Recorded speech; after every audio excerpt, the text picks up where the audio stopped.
Ça y est, après des années de patience et des décennies de conception, le télescope spatial James Webb est aujourd'hui lancé et bientôt arrivé à destination. Une fois entièrement déployé et ses miroirs réglés, James Webb devrait nous permettre de découvrir une toute autre face de notre univers, de ses premières populations d'étoiles, alors que l'univers n'était âgé que de 400 millions d'années, aux pouponnières d'étoiles et à la composition d'exoplanètes.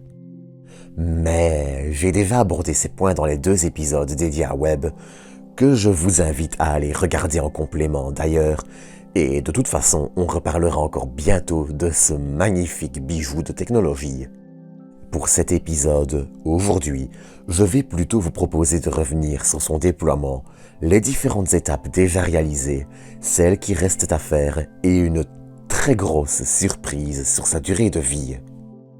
Mais avant de passer au générique, j'aimerais vous inviter à vous abonner si vous ne l'êtes pas encore, ainsi qu'à liker, commenter et partager cet épisode.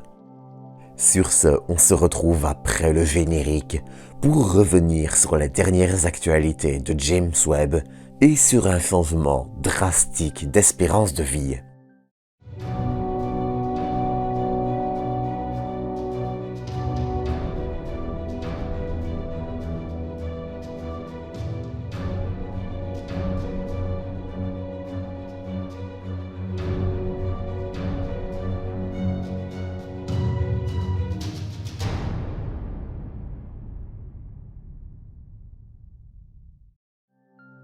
Depuis son lancement, le 25 décembre, le télescope spatial James Webb n'a cessé de passer différentes étapes critiques qui mènent aujourd'hui à un déploiement quasiment terminé.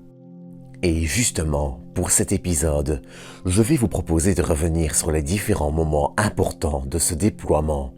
Et l'un des moments sur lesquels il va falloir revenir, et surtout vu de récentes informations, c'est le lancement.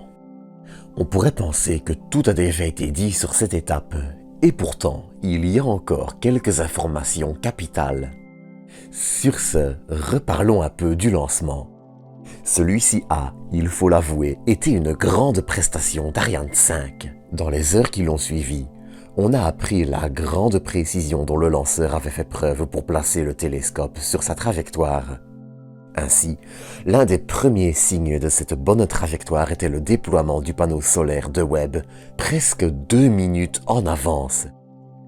Celui-ci était en effet conçu pour se déplier à 33 minutes après le lancement, mais également si James Webb atteignait avant ces 33 minutes une attitude, donc une orientation correcte vis-à-vis du Soleil. Mais le point le plus important n'est pas le panneau solaire. Loin de là même, c'est la trajectoire de Webb. On apprenait en effet assez rapidement, dès les environs du 29 janvier, que la durée de vie du télescope avait été significativement augmentée. Pour rappel, celui-ci devra régulièrement corriger sa trajectoire autour du point de Lagrange L2. Car si ce point est un endroit où un objet peut rester relativement longtemps sans s'en éloigner, puisque les forces qui l'éloignent de la Terre et l'attirent sont équilibrées, il n'est pas non plus parfaitement stable. Pour cette raison, l'un des principaux obstacles à une très longue durée de vie est le carburant du télescope. Économiser du carburant, c'est ainsi économiser de la durée de vie. Et pour économiser du carburant, il faut que le lanceur réussisse à placer sa charge, ici Webb, sur la trajectoire la plus idéale possible. Celui-ci, avant d'arriver au point de Lagrange L2, devrait effectuer de plus petites corrections de trajectoire et ainsi consommer moins de carburant. La durée de vie estimée pour James Webb était ainsi de 10 ans, en comptant sur un lancement ni idéal ni mauvais. On avait ainsi appris que sa durée de vie était significativement augmentée. Eh bien, ces derniers jours, un premier chiffre est sorti. 10 ans. James Webb a gagné 10 ans de vie, à ajouter aux 10 ans espérés. Ainsi, dans l'état actuel des choses, et s'il ne subit aucune panne majeure d'ici là, malgré le fait que beaucoup de systèmes soient redondants, James Webb pourrait bien vivre une 20aine d'années, alors que sa mission primaire, le strict minimum, doit durer 5 ans. Après son lancement, dès le 26 janvier vers 1h50 du matin, Webb a effectué sa première correction de trajectoire et l'une des plus critiques. Cette mise à feu était en effet essentielle car, pour faire très simple, il était impossible de compter uniquement sur Ariane 5. La trajectoire et les moments de mise à feu devaient aussi prendre en compte la position du Soleil qui ne peut jamais venir directement sur les instruments au risque de définitivement les endommager et empêcher toute mission scientifique. Toujours le 26, vers 16h, c'était l'antenne du télescope qui allait à son tour se déployer. Le 28, vers 1h20 du matin, c'était la seconde correction de trajectoire qui allait à son tour avoir lieu. Le même jour, c'étaient les supports avant et arrière du pare-soleil qui allaient à leur tour se déployer. Dans l'après-midi du 19, c'était la tour contenant le miroir et les instruments qui allaient aussi se déployer. Cette manœuvre permet à la fois de mieux garantir le refroidissement du télescope et de garantir aussi un espace entre les instruments et la fine membrane, de 5 couches épaisses de chacune d'un cheveu, du pare-soleil. Le 30 décembre, vers 15h, c'était son petit aileron qui allait se déployer. Car c'est idiot, mais James Webb sera exposé au vent solaire et, avec la taille de son pare-soleil, subira une certaine pression de ces vents de particules envoyés par notre étoile.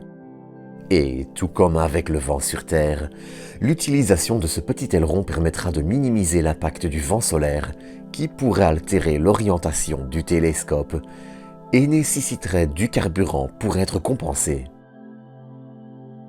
Toujours le 30 décembre, vers 16h27 et après près d'une heure, c'était le déploiement des protections du pare-soleil qui était terminé. Le 31, à 17h30, c'était le support droit du pare-soleil qui était déployé, déploiement qui allait durer 3h19. Le gauche, lui, allait débuter son déploiement le 1er janvier vers minuit 31. Le 3 janvier, et donc en partie le 4 pour nous vu que je dois m'amuser à convertir l'heure EST en UTC plus 1, c'était les 3 premières couches du pare-soleil qui allaient être mises en tension avant que la dernière ne soit terminée le 4 janvier à 15h59, heure française toujours, comme pour le restant de l'épisode d'ailleurs. Le 5 janvier, vers 16h23, c'était le miroir secondaire qui terminait son déploiement. Le 6, vers 16h48, c'était le radiateur des instruments qui terminait aussi son déploiement, élément essentiel pour évacuer la chaleur générée par les différents instruments du télescope. Pour rappel, celui-ci doit opérer dans des conditions de température très basses, à environ moins 228 degrés Celsius. Pour l'anecdote, c'est aussi 45 degrés Kelvin, soit seulement 45 degrés au-dessus du zéro absolu. Le 7 janvier, c'était le segment droit du miroir qui allait se déployer. Le processus allait commencer à 16h36 pour se terminer vers 20h11.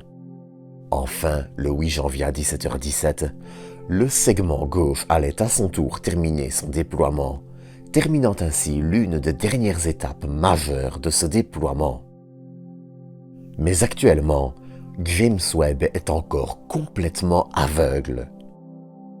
Chacun des 18 segments du miroir doit être maintenant aligné, et ce par des petits mouvements pouvant être aussi fins qu'un 10 millième de l'épaisseur d'un cheveu humain, rien que ça. Enfin, ce réglage se fera en utilisant une étoile comme référence, mais je crois que cette animation le résume bien mieux que des mots. Et c'est l'instrument NIRCam, dont j'ai déjà parlé dans les épisodes précédents que je vous invite encore à aller regarder, qui va permettre de prendre les premières images de calibration pour régler les miroirs.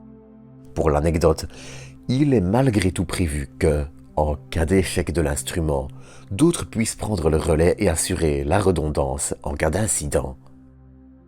Enfin, 29 jours après son lancement, le 23 janvier, le télescope mettra encore son propulseur à feu pour quelques heures, le temps de s'insérer en orbite au point de Lagrange L2 qu'il ne devrait plus quitter.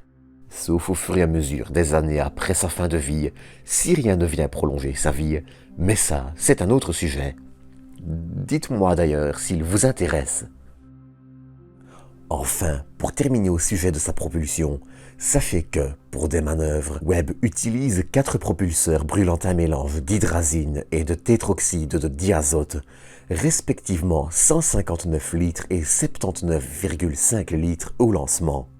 Là aussi, les propulseurs sont en 2 paires, afin de garantir la redondance en cas d'incident, comme pour beaucoup de systèmes de Webb d'ailleurs. Mais ça, c'est un autre sujet. En attendant, c'est sur ceci que je vais terminer l'épisode. Comme d'habitude, j'espère que vous l'aurez apprécié, et je vous donne rendez-vous samedi à 19 h pour un nouveau. D'ici là, prenez soin de vous, prenez soin des autres, et à bientôt pour une nouvelle dose d'espace.